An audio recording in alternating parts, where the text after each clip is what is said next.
Level 1. The Shop Sweeper. You are 16 years old the first time you step into Ray's garage. You have no tools, no training, and no car. Your shirt is stained with oil from helping a neighbor with his truck that morning. You didn't fix much. Mostly you watched. Ray is working under a car when you ask him for a job. He says he doesn't need another mechanic. He tells you to stay in school. You tell him you're not exactly a mechanic. He looks at the dirt on your hands, then at the floor. He gives you a broom. For the next 6 months, you sweep metal dust, empty oil pans, and carry boxes. Ray doesn't teach you much, so you listen. When the shop is quiet, you read the names stamped on tools and try to remember where each one belongs. You learn which engines are healthy before the hood opens. You learn that a bad knock can sound small at first. A loose belt has its own cry. Mechanics curse the most when a cheap bolt refuses to move. At closing time, you stay near Ray while he works. He doesn't ask you to stay. He doesn't tell you to leave. One evening, a customer brings in an old hatchback that won't start. Ray checks it, finds a loose wire, and has it running in minutes. To you, it feels like magic. Ray says it isn't. He just knew where to look. You decide that one day you'll know where to look too. The next morning, you arrive before him. Level 2. The Apprentice. You're 18 when Ray gives you a drawer in his toolbox. There are only 5 tools inside. They're old and 2 have his name scratched into the handles. You treat them like gold. At first, even simple jobs take you twice as long as they take Ray. You change oil, replace filters, and remove stubborn wheels. Ray checks everything before a car leaves.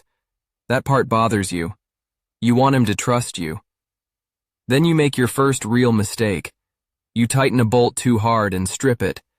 The part has to be replaced, and Ray has to pay for it. The customer is angry. You expect to lose your job. Instead, Ray puts the damaged bolt in your hand. "Keep it," he says. "You paid for that lesson." You put it in your toolbox drawer.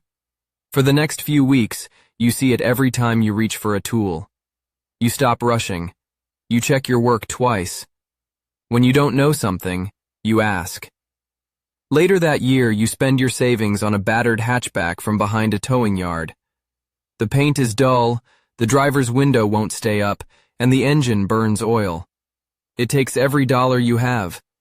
Ray calls it a piece of junk. You tell him that's why you wanted it. After work, the two of you push it into an empty corner of the garage. For the first time, the problem belongs to you. Level 3. The Junior Mechanic. You're 20 when Ray stops looking over your shoulder and lets you work on your own. The jobs are still small, but your name now appears on the work orders. Replacing a broken part is easy. Finding the broken part is harder. A customer brings in a sedan that keeps losing power. 2 other shops have already replaced several parts. The problem always comes back. You spend most of the day checking the car. Ray walks past a few times but doesn't say anything. Near closing, you find a damaged connection below the battery tray. It's a cheap repair. The customer had prepared for a much larger bill. When you explain the problem, he asks if you're sure. You are. He returns a week later to tell Ray the car is still running perfectly. Ray points at you. "He fixed it," he says. It's the first time Ray gives you credit in front of a customer. The customer shakes your hand before he leaves.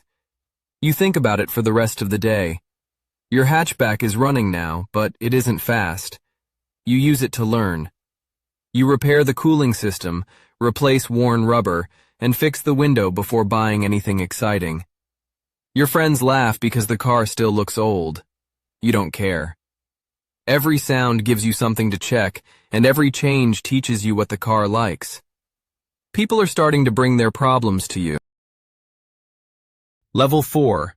The Parts Installer. At 22, customers begin asking you to make their cars faster. Most arrive with a list copied from a magazine or a forum. They want large wheels, stiff suspension, a loud exhaust, and the biggest turbo they can afford. At first, you give them what they ask for. Then one customer returns after 2 days. His car is louder and less comfortable. It's also slower through every corner. He blames the parts. You know what really happened. You installed a list instead of building a car. Ray takes you out in the hatchback. He tells you to stop thinking about one part at a time. The engine, tires, brakes, suspension, and driver all have to work together. You go back to your car and start again. You choose simple parts. You spend more time measuring than installing. You change one thing, drive the car, and write down what you notice. Months later, you take the hatchback to a local track day. It has less power than almost every car there. It still passes a few of them. When you return to the pits, several drivers walk over. They expect to find an expensive engine. Instead, they see an old hatchback with careful work underneath it. One driver asks who built it. You look at Ray. He doesn't answer for you. "I did," you say. The driver gives you his number. He wants you to work on his car next. Level 5. The ECU Tuner. You're 25 when you realize that tools are no longer enough. You need to understand the computer that controls the engine. You buy a used laptop and pay for a tuning course with money you had saved for painting the hatchback. At night, you sit in the garage and study fuel, air, heat, and ignition. Some nights, you stay until sunrise because one number still doesn't make sense. Ray leaves the side door unlocked for you. The numbers look simple until an engine is running in front of you. On the dyno, every mistake has a sound.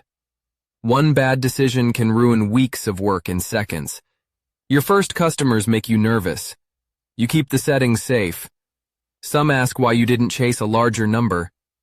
You tell them you want the car to make it home. Not everyone likes that answer. The careful ones return. Then a tuned car overheats during a test. You checked the engine but missed a weak cooling fan. The owner says the fan was old. He doesn't blame you. You pay for the repair anyway. Ray thinks you're being too hard on yourself. You think about the damaged bolt in your toolbox. After that, you add a longer check before every dyno run. Soon, other garages send you cars they can't tune. They don't care that you're young anymore. They care that the cars leave running well. The hatchback finally gets fresh paint. You choose the same plain gray it had before. It still looks ordinary. You like it that way. Level 6. The Engine Builder. At 28, you want to understand what happens inside the engine. Ray has built engines for 30 years. He never hurries. He teaches you to clean every surface, measure every gap, and write everything down. If a part doesn't fit, you find out why. You don't force it into place. Your first full engine takes weeks. When it starts, you hear a noise that shouldn't be there. Your stomach turns. Ray listens for a few seconds and shuts it off. He tells you to take the engine apart. You argue. The car is already late, and the customer is waiting. Ray repeats himself. This time you listen. Inside, you find one bearing that is out of spec.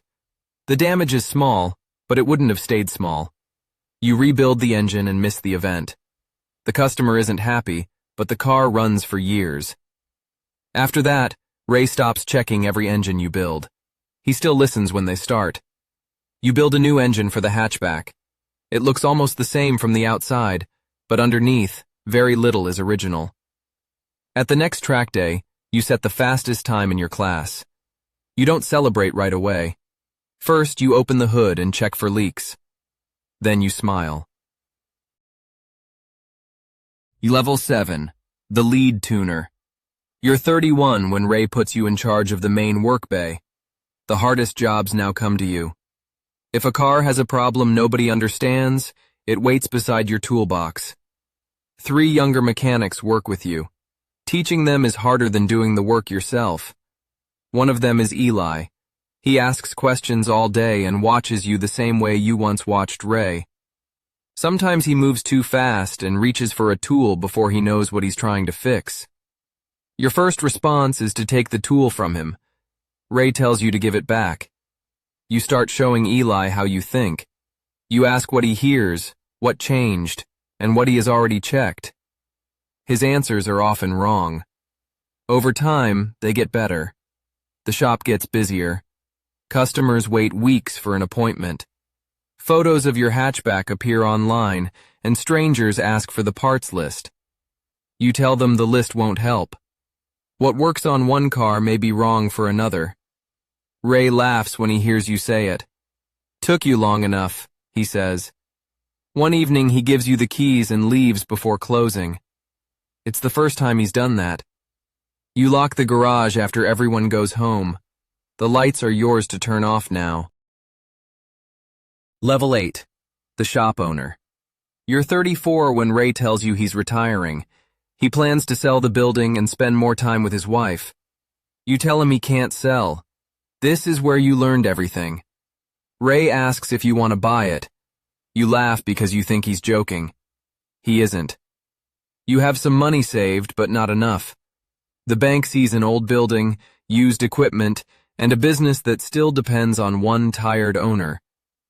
You see full work bays and the corner where your broken hatchback once sat. You sign the loan papers. On your first morning as owner, you arrive before everyone else. The old key sticks in the lock. Inside, nothing looks different, but it takes a moment to remember the place is yours. The first few months are harder than any engine rebuild. You work on cars during the day and read bills at night. A lift breaks. 2 customers don't pay. The roof leaks above your new desk. You keep a bucket under it because the repair has to wait. Eli stays. So do the other mechanics. Your old customers return and bring friends. You stop accepting every job. The shop becomes known for cars that work, not cars that only make noise in a parking lot. On the first anniversary, Ray visits. His old name is still faintly visible below the new sign. You apologize for not painting over it properly. He tells you to leave it. That afternoon, the garage is full. Eli is showing a new apprentice how to use a torque wrench. A customer is laughing near the office. The bucket under the leak is gone. Ray looks around, then asks for his old broom. You tell him he doesn't work there anymore. He sweeps the floor anyway. Level 9. The Championship Tuner. You're 38 when a racing team asks you to build its car. The team has money, a good driver, and 1 season to prove itself. It's the largest job your shop has ever taken. You close 1 work bay for the project. For months, your team studies data and changes the car a little at a time. Nothing goes on the car until someone can explain why it belongs there. The first race goes badly.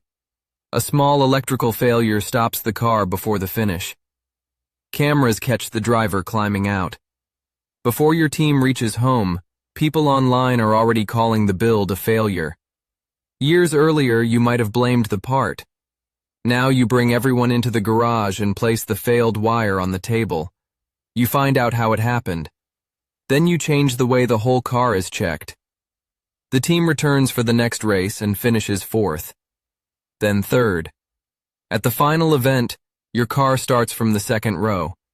You stand behind the pit wall with a headset pressed against your ear. Near the end, the driver takes the lead.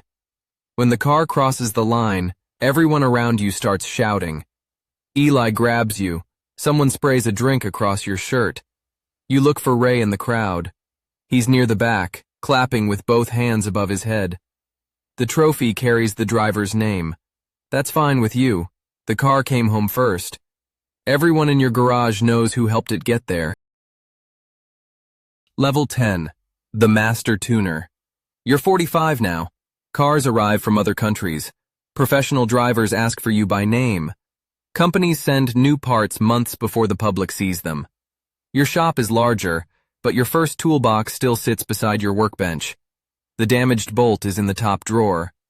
Eli runs the tuning room now. He has apprentices of his own. When they make a mistake, he makes them explain it before they fix it. Ray visits on Fridays. He says he comes for the coffee, even though the coffee is terrible. The old hatchback stays in the back of the shop under a cover. The fresh paint has picked up a few scratches. The driver's seat is worn, and the window still sticks sometimes. People offer to buy it. You always say no. You learned on that car before any customer trusted you. Some parts worked, some didn't. You kept changing it until you understood why. One rainy afternoon, a boy stands outside the garage door. He looks about 16. His jacket is soaked, and he keeps watching the mechanics through the glass. You ask if he needs help. He says he wants to work with cars, but nobody will hire him. He has no training and no tools. He says he'll do anything. You look across the shop. Every work bay is full. You don't need another mechanic. Then you notice the floor.